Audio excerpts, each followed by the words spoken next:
Um, what is your full name? John Frank Ragland. Okay, I'm gonna just, before we begin, I have to say a little introduction to make sure. All right.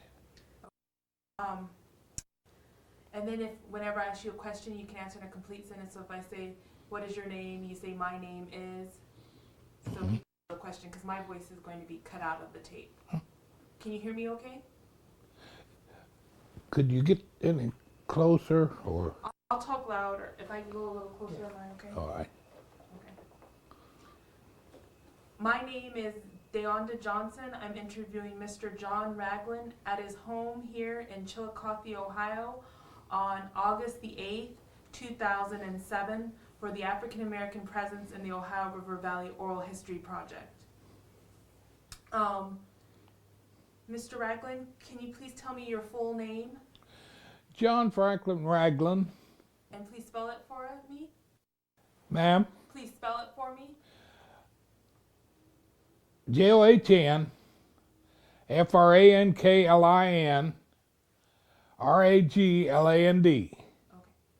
And don't forget to answer in a complete sentence so we know what the question was.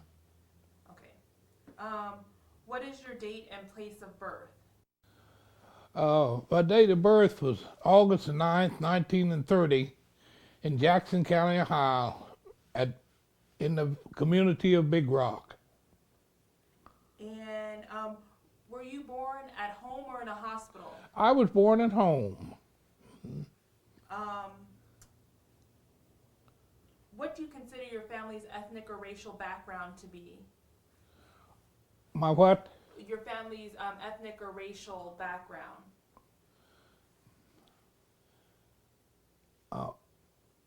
African American. Can you please tell me what is the name of your father? William Oscar Ragland. Where was he born? He was born in Jackson County, Ohio, right in the Big Rock community. And what do you remember when he was born? When was he born? He was born in August the 31st, 1888. And how about your mother? What was her name? Her name was Sarah Wealthy Jackson Ragland, and she was born on September the 4th, 1891. And where was she born? She was born in Jackson County. And was she born in the same community? What community was she from? She was born in the Bethel Carr community, just about 4 or 5 miles north of Big Rock. How about your grandparents? Who were your father's parents? My father's father was John W. Ragland, and he was born May the 15th, 1861. And how about your father's mother? Her name was Sophie Ragland, and I don't know her date of birth. She died when my father was very young. I think my father said he was maybe about 7 years old. Do you know where she was born? No, I don't. How about your mother's parents? Who were your mother's parents? My mother's parents was Elisha Jackson. I don't know his date of birth, but him and the family went on to Iowa to work on a farm for someone out there, and he died while he was out there. And the parents came back here. I mean, the mother, and they were 4 daughters. And one of the daughters died out there, Edith. She died while they were out in Iowa. She died complications of the measles. And how about your mother's mother? What was her name? Her name was Mary Elizabeth Lee. And do you know where she was from? Yes, she was born in Jackson County in what was known as the Bethel Car area.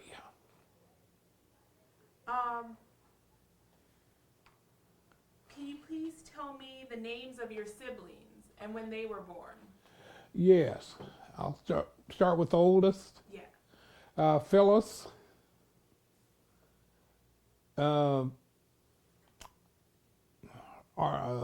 Just the Ragland name is all you want. You don't need their married name.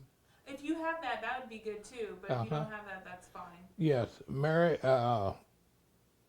Phyllis George. Phyllis Ragland George. She was born August the 28th, 1910. And who was the next oldest? Sophie, Sophia, Elizabeth Ragland Lee.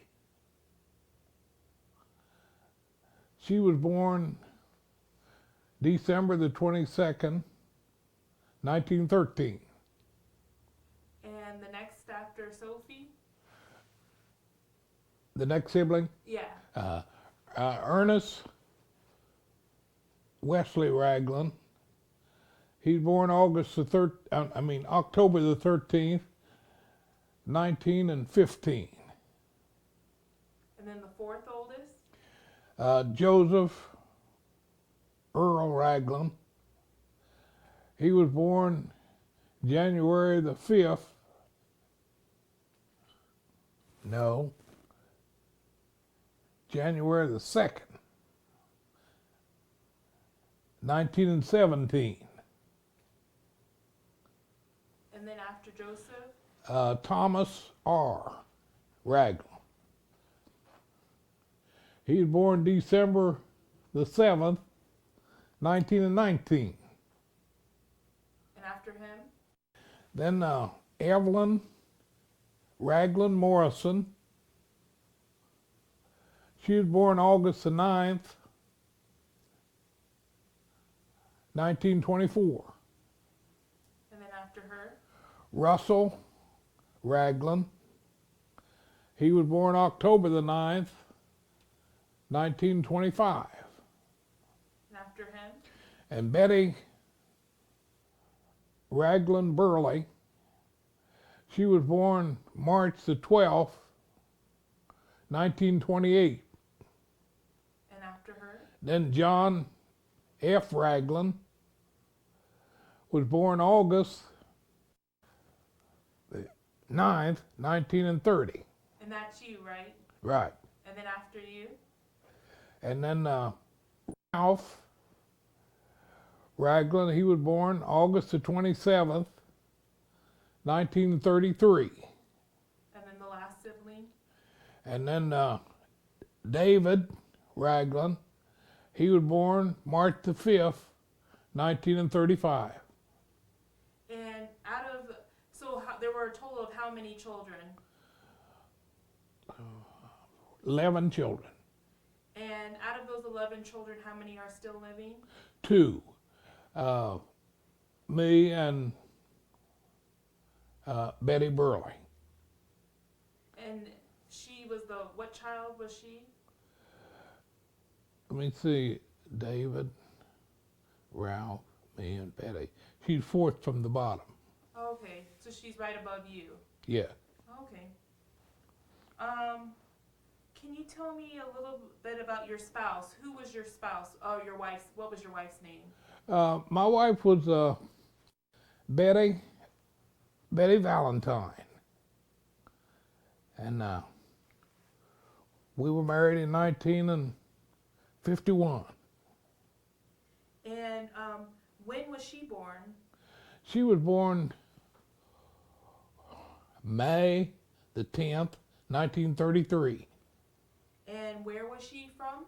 She was from the Bethel Car community in Jackson County. And how did you meet her, Betty? Our families had been acquainted through the years. So how old were you when you met her? I would say probably 18. 18. And how long did you know her before getting married?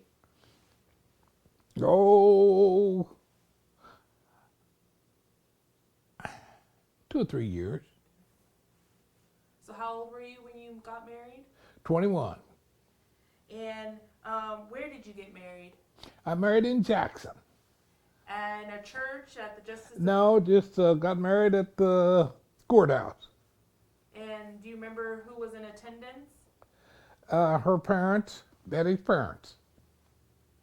And how many children did the two of you have? We had 4 children. And can you please give me their names and dates of birth if you know them? Well, it's kind of complicated there. Going to school in the Big Rock community, what was going to school like? I never did go to the colored school. It had closed a few years before I started school. And I started in a mixed school.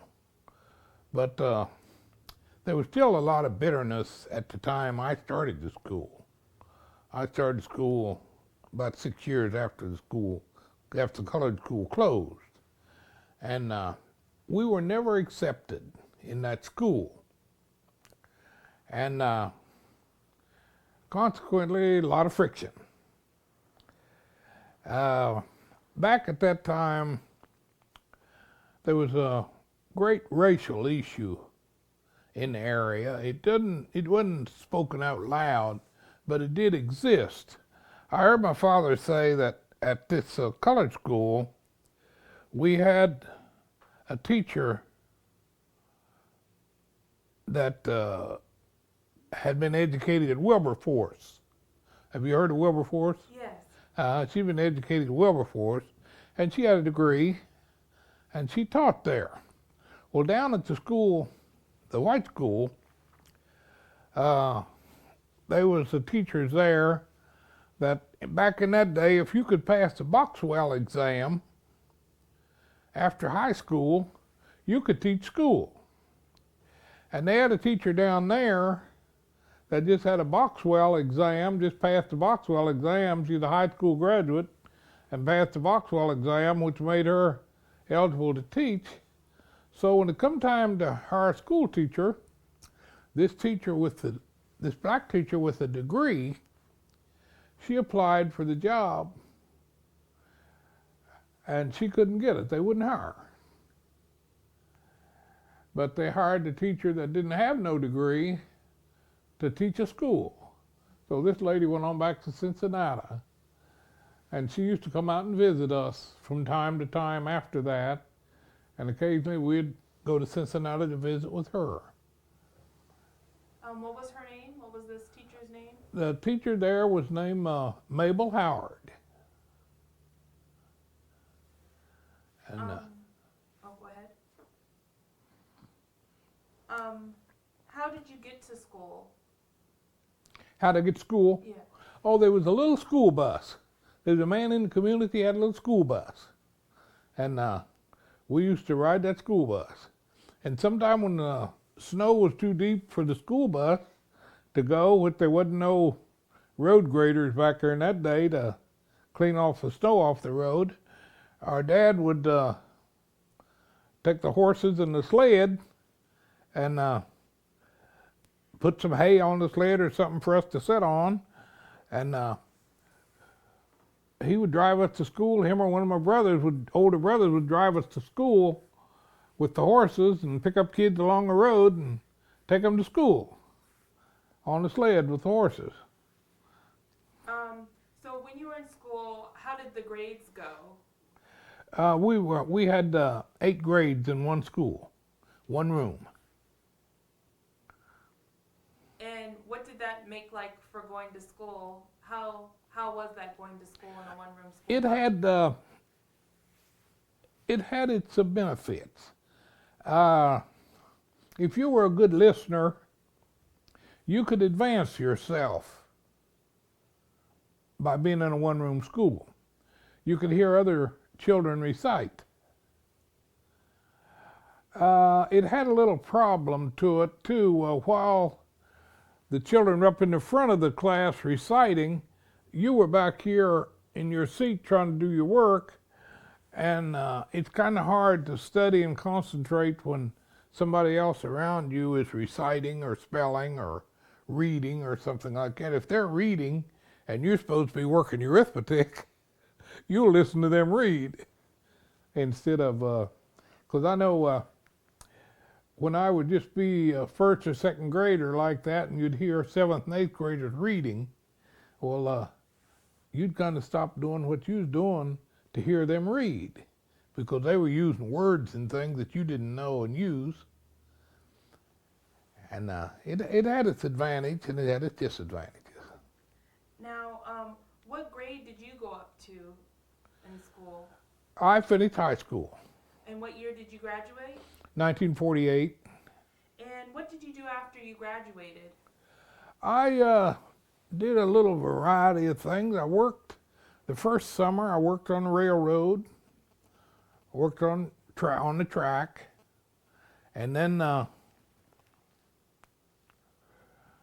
48 and 49 I worked on the railroad. 50 I went to the Army. And what did you do in the Army? I was in a telephone company, telephone line construction. And what was it like being African American in the Army at the time that you were in? Was it integrated? It was rather difficult. You knew, you didn't have to ask anybody what your ethnic group was. I can remember being in the Army, and we was living in tents. This black battalion was living in tents up here, and across the field over here was a white battalion in masonry buildings. And you saw a lot of things. I saw black companies get used trucks, and white companies get new trucks. I saw a lot. How long were you in the Army? 3 years. And did you fight in any conflicts, or where were you stationed when you were in the Army? No, I was in Germany during the Korean War. The Korean War was going on, but I was stationed in Germany. And what made you decide to leave the military? To leave the military? Yeah. I just didn't like it. I just didn't like it. I did a good job. I got to be a sergeant first class in 18 months. And but I just didn't like the concept of military life. I knew that I was told to do things when I was an underclassman that I didn't like.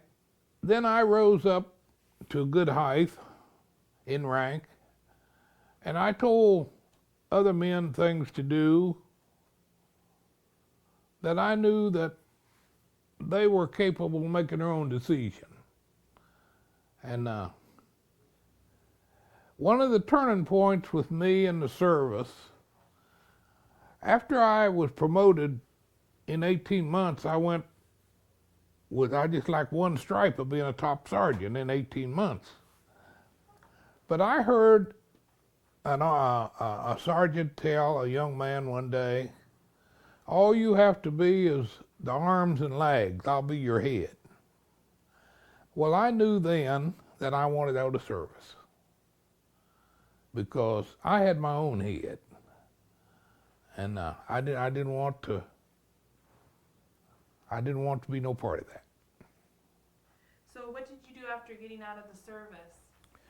I went to work at the Veterans Hospital here at Chillicothe. And what type of work did you do there? I was a nursing assistant. And so what were your duties as a nursing assistant? You had to assist people with whatever their complication might have been, help them with their bathing and dressing, and getting them to and from their appointments.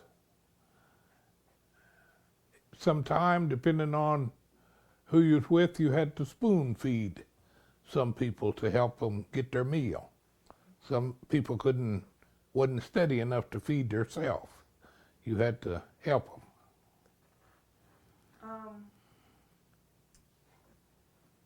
So when did you start farming?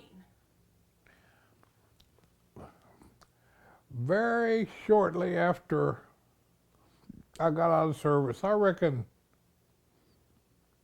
53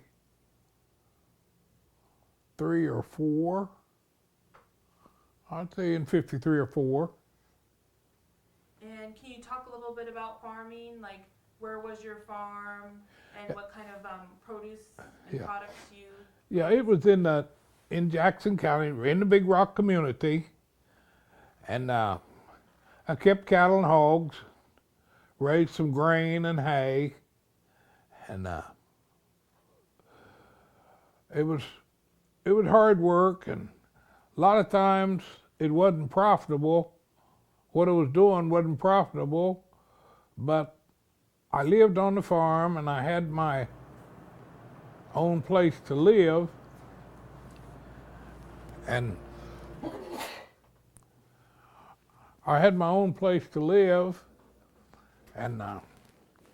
so it worked out very well for me. Oh, wait, just a second. Okay, go ahead.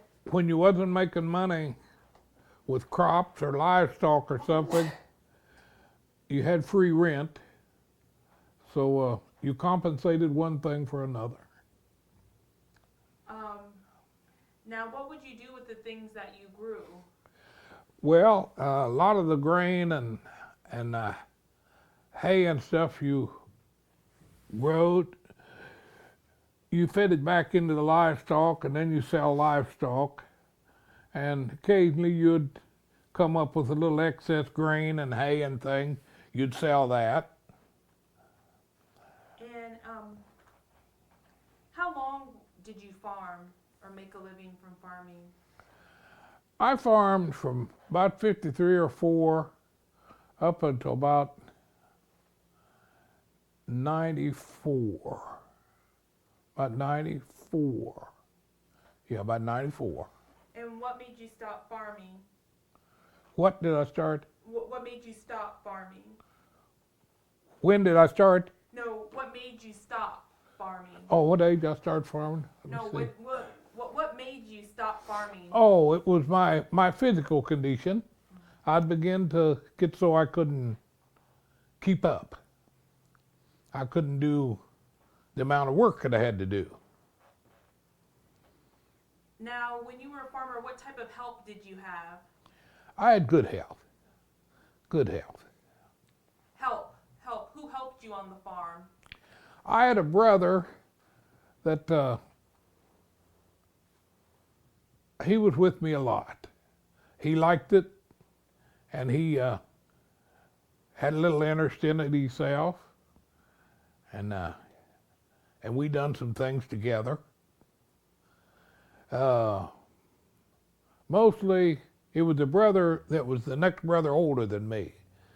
Me and him liked to spend a lot of time together, so consequently, there was no better place than on the farm. And what was that brother's name? Russell. Can you talk a little bit about how long, before we move on, how long did you work as a nursing assistant? About 27 years. Can you talk a little bit about what you know about the Big Rock community? Well, it's always been a place kind of referred to by anybody that's lived there as down home. It was a home place. Most of what was there was agriculture on a small scale. It wasn't a lot of big land, but there was a lot of little small farms there. And then later in life, there was a gravel company opened just up the road a couple of miles from the Big Rock community that brought about a lot of employment to people in the community. There were several people there that didn't do enough work, hadn't had enough public work that they would have been able to draw on Social Security, and they didn't go away from the community to get work because a lot of them didn't drive or anything. They were older men. And so when this gravel company opened, they went up there and got a job up there, and a lot of those fellows worked enough years there to get in some time for Social Security, and it was good to Now, what was the name of the gravel company? them. Sharon Silicate Company. Can you talk about, do you know how the Big Rock community got started? How did the Big Rock community start? Well, there is a rock there. I suppose it's probably a couple 100 feet high. And you can go around the back side of it and you can walk up on it. And the front side's probably a couple 100 foot high. And it was always called Big Rock. And when you say Big Rock community, that was pretty well known far and near. Now, what was the racial makeup of the community? Was it all black or was it a mixed community? It was mostly black, but there was some white families sprinkled around in the community. But it was predominantly a black community at one time. And do you know how where the blacks that settled there came from? Virginia. What part? I have heard that it was Chesterhill County. I've heard that. And you know what about Big Rock attracted the settlers? They say that the man that had the Ragland clan, he freed his slaves before the emancipation. And he came there and bought parcels of land in that community, and different households, he awarded them 40 acres of land. And that's the way they came to be in that community. So the slave owner brought his slaves 40 acres of land? Yes. He bought land and gave it to the slaves. Do you know the name of the slave owner? What was his name? His name was Ragland. So in addition to the Raglands, what are some of the other families that settled in Big Rock? Taylor, White, Chavis,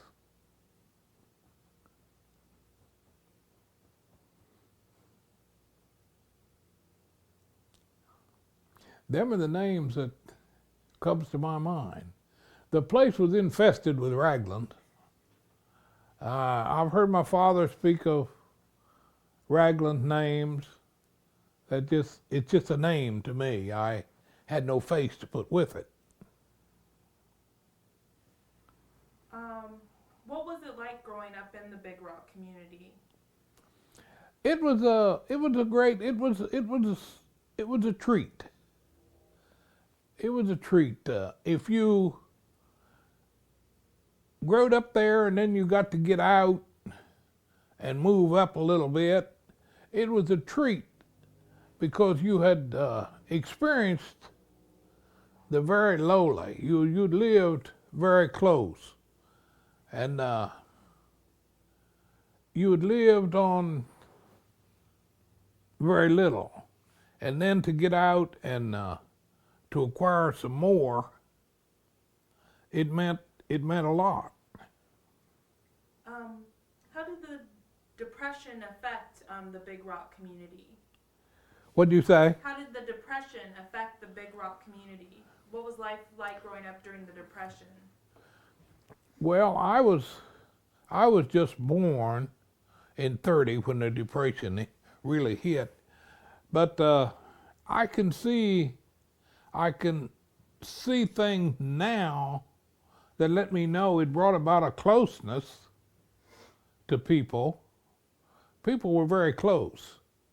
I can remember my dad had a brother, and he'd go get a little public work, or he'd go to town and do something. You know, he always had a little something going.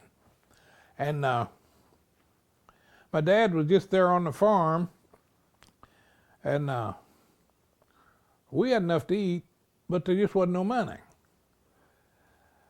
And Tracy would come over home sometime on Saturday morning, and he'd stand around and talk. Him and Dad stand around and talk, and he'd mess with us kids, and pretty soon he'd disappear, and he'd go in the house where Mom was, and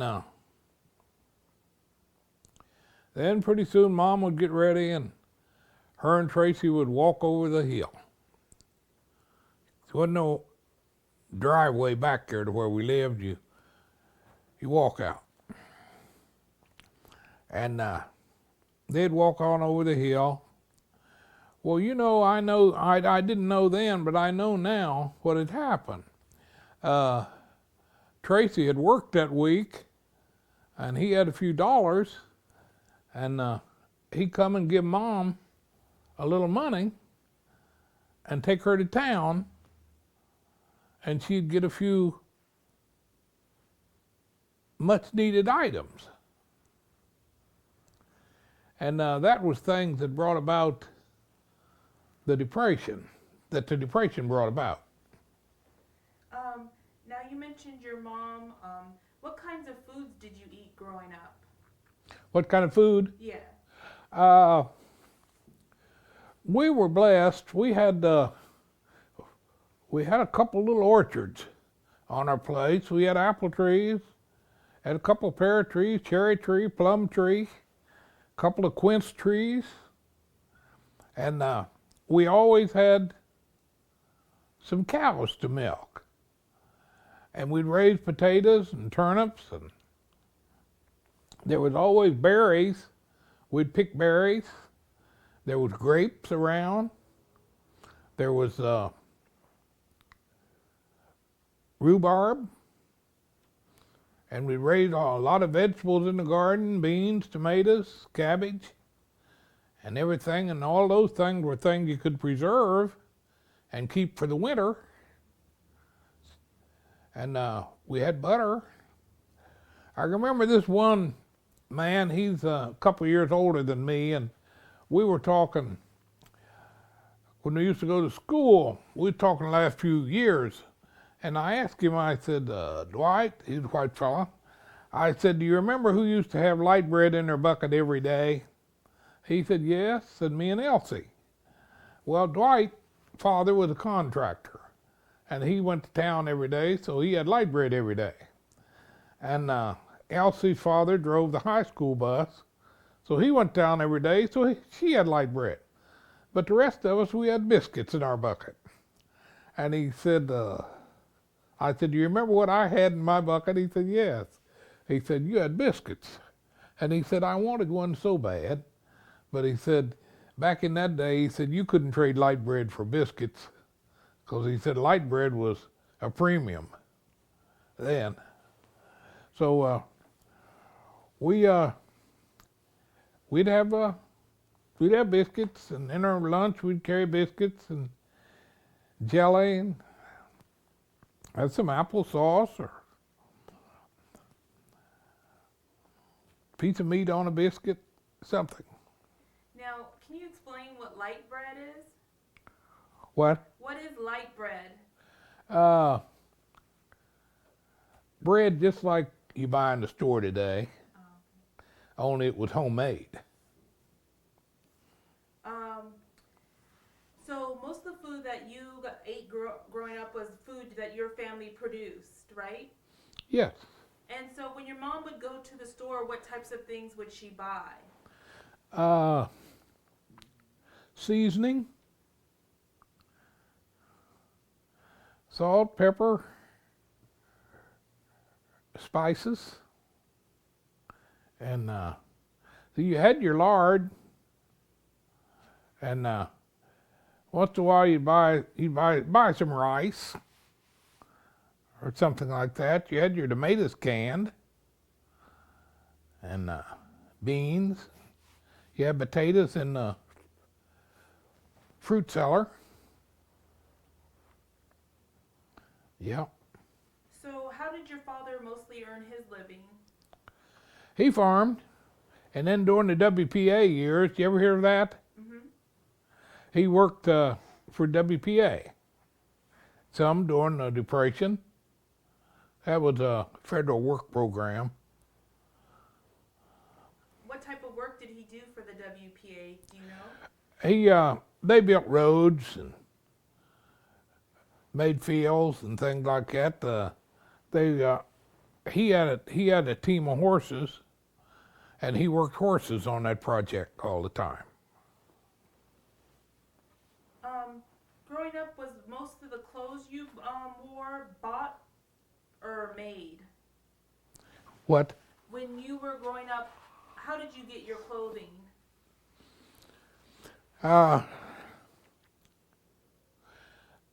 There was always somebody in the community that could sew, and you'd have maybe you'd get a couple of pair of jeans or wash trousers of some kind, and you'd wear them to school, and you'd take them off as soon as you got home, because you wasn't apt to tear them or snag them at school, but around on the farm you would. So you take them off as soon as you get home from school and put on some patched up clothes. And then there was always somebody in the community that could sew. I remember there used to be a lady that made shirts, and there used to be a feed sack that all kind of pretty print goods them sacks was made out of. And my mother would get them sacks. You could buy them at the feed mill, maybe for a nickel or a dime a piece. And then she'd try to get some of the same colors. And that lady would make us younger boys shirts.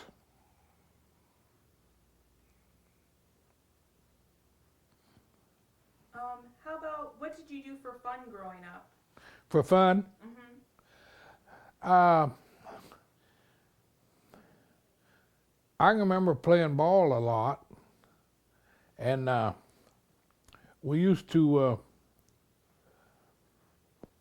on the weekend when we had time off, we'd go through the woods and explore caves and trees that had holes in them and peck on them and do different things to see what come out of them.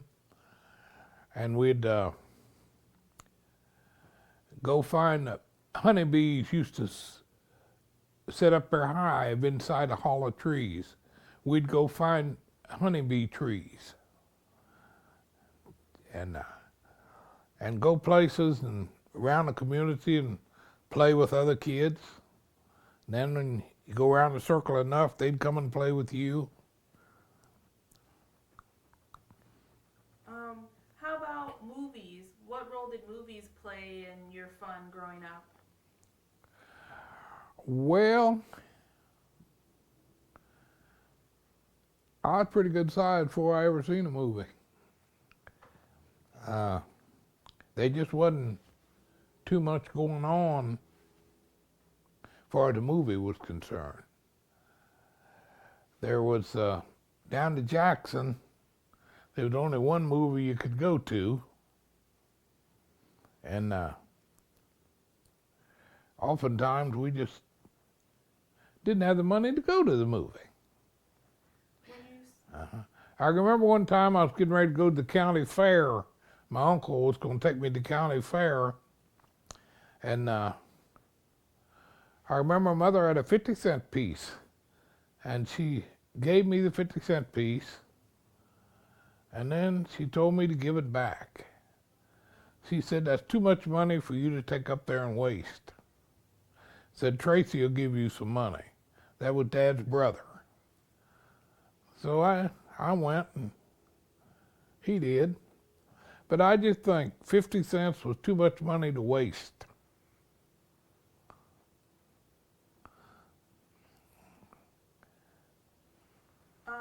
You said there was only one movie theater you could go to. What do you mean by that? There were 2 theaters in town. One of them you could go to, and the other one you couldn't. I mean, a black kid could go to one, but he couldn't go to the other one. And in the theater that the black kids could go to, were there special places you could sit, or could you sit anywhere that you wanted? You could sit anywhere you wanted. And where was this movie theater located? Where it was located? In Jackson. How about roller skating? Did you go roller skating as a kid? No, never did.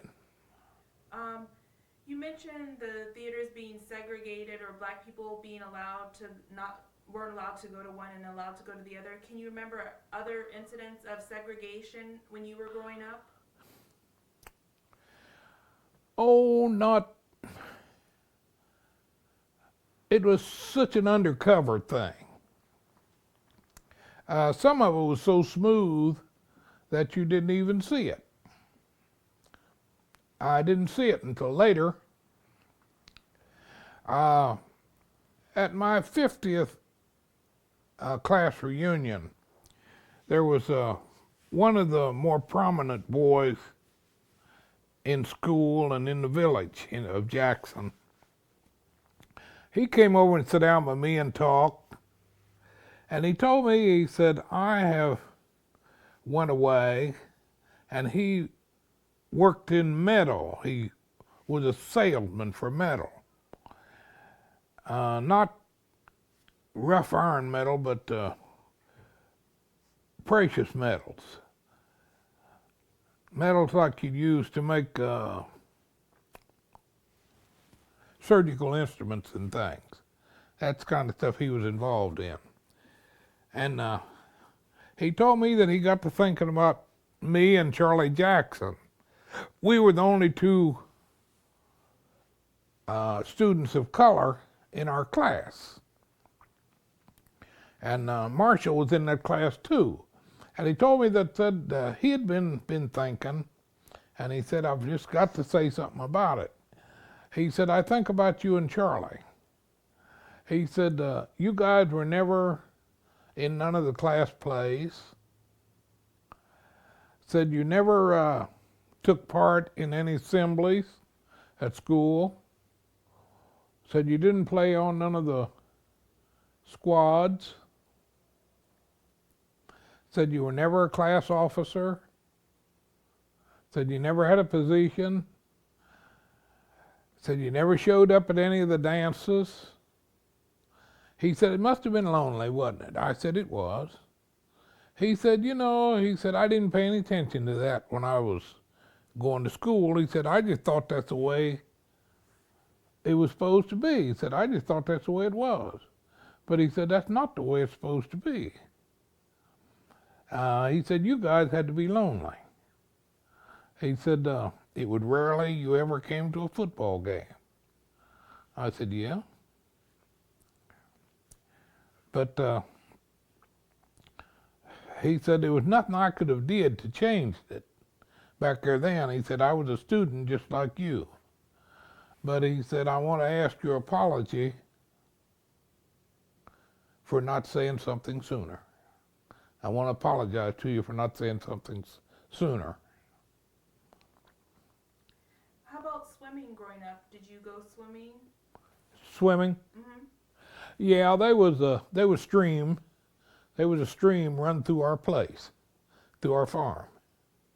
And there wasn't no deep holes of water in it, but there was enough water you could get your head under, head and body in under, and swim up a little piece. What high school was it that you attended? Jackson High School. Now, how far is Jackson from the Big Rock community? 11 miles. Yeah. So you mentioned about some of the things you did for fun. What church did you attend growing up, or what church was for the Big Rock community? Sharon Baptist Church. And what year was that church established?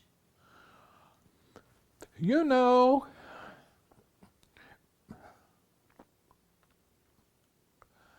I really don't know. I don't know what year that church was established. I don't know. But I know it was established way back there. Way back there, because I saw an old minute book one time that went back a long ways. Now, does the minute book still exist for the church, or did it get burned in the fire? No, the church had, the community had dwindled so until the church kind of closed. And then there was a large tree, fell, and hit the corner of the church, and it pretty well done the church in. So when we merged with United Community, not United Community, we merged with Bethel Carr, Fremont, and Sharon Baptist all merged together. And there was a carpenter in the community, a master carpenter. He helped us build a church and didn't charge us anything. So he would build him a little house of his own, and we helped him tear Sharon Baptist Church down and gave him the material out of it to build his house, to work on his house with, because it would have just sat there and would have rotted down, you know. And what year was this that the population of Sharon Baptist Church started to dwindle? I would say in the early part of the 40s. There wasn't much activity around there after the 40s. So did just the church die, or the whole community started to dwindle? Both. As the community went, the church went. And why do you think it was that the community started to dwindle? Well, agriculture, which was primarily what took place around that community, people just wasn't doing it no more. And a lot of them went away to the city and got employment in other places. Where did a lot of the people go when you say the city? Where did people go? A lot of people went to Columbus from that area. Going back to a little bit about the church, growing up, how regularly did you attend church growing up? How regularly? Did you go to church growing up? There was sort of a circuit there. Every Sunday, you went to a different church every Sunday. Then on the fifth Sunday, a church that had a month that had 5 Sundays, you had what you called a Sunday School Institute.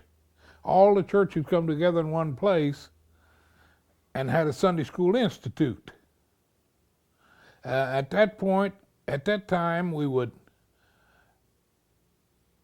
have a little program. We'd have a little picnic, and we would have a Bible subject to discuss. We'd have a discussion leader, and we'd have a sermonette, just a short sermon. And then we'd go on for activities, and The different churches would all come together for the activity of that day. So growing up, you attended a different church every week then? Yeah, every week. And what Sharon Baptist Church was part of what association? Providence Missionary Baptist Association. And what do you know about the Providence Missionary Baptist Association? It's the oldest black association in the world. And do you know how it got started here in Ohio? No, I don't. I don't know if that was the forerunner of it or not. I'm trying to think what they called it. It had a name, but I can't think what that was now. But I think about 1834 it got started. Do you know what role did the churches that belong to the Providence Association play any role in freeing slaves, enslaved people, or on the Underground Railroad? Do you know if the church played a role, the association played a role? I don't know. I don't know whether they did or not. Now there was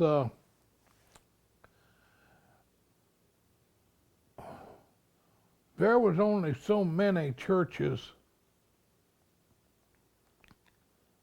in Providence at that time. I'm just going on the ages of the churches at the time the slaves were running prior to 1863 or 63. I don't imagine there was that many churches